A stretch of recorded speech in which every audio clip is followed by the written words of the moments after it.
ভিডিওটা শুরু করার আগে বলে দেওয়া ভালো, এই ভিডিওর পার্ট 1 রয়েছে, দয়া করে আগে সেই ভিডিওটা দেখুন।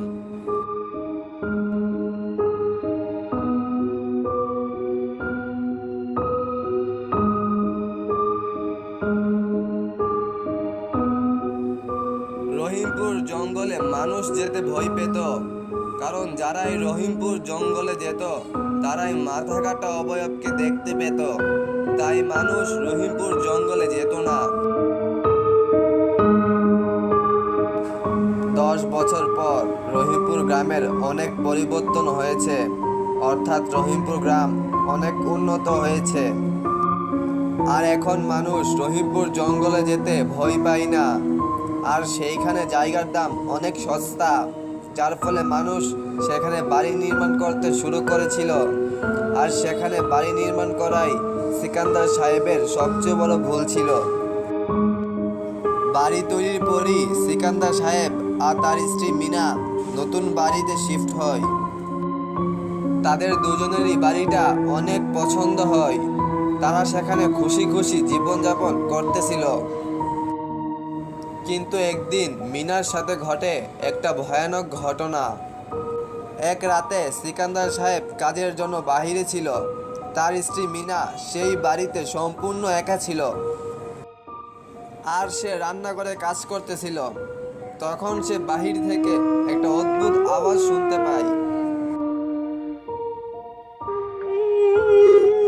সেই আওয়াজের রহস্য জানার জন্য মিনা বাহিরে তাকায় আর দেখে চারিদিকে ঘন কুয়াশা।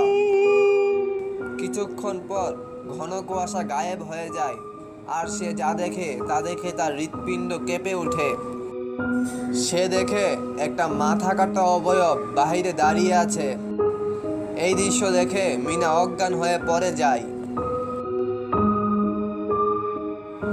মিনার জ্ঞান ফিরতেই নিজেকে তার বিছানায় আবিষ্কার করে, আর তার সামনে দাঁড়িয়ে ছিল সিকান্দার সাহেব।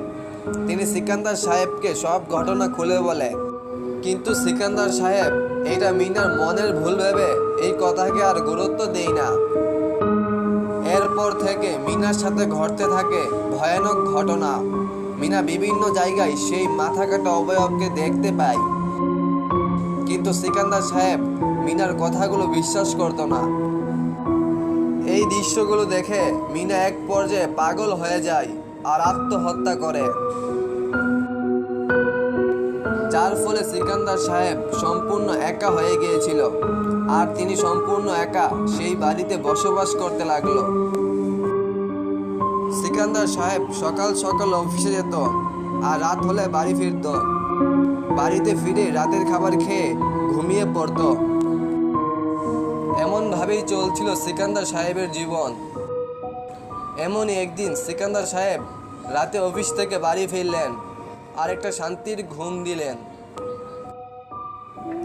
রাতে একটা অদ্ভুত আওয়াজের কারণে সিকান্দার সাহেবের ঘুম ভেঙে যায়। ঘুম ভাঙতেই তিনি দেখেন সেই মাথা কাটা অবয়ব তার সামনে দাঁড়িয়ে আছে। সিকান্দার সাহেব অনেক সাহসী ছিলেন, তাই তিনি তার সামনে থাকা মোবাইলটা সেই অবয়বটার দিকে ছুঁড়ে মারলেন।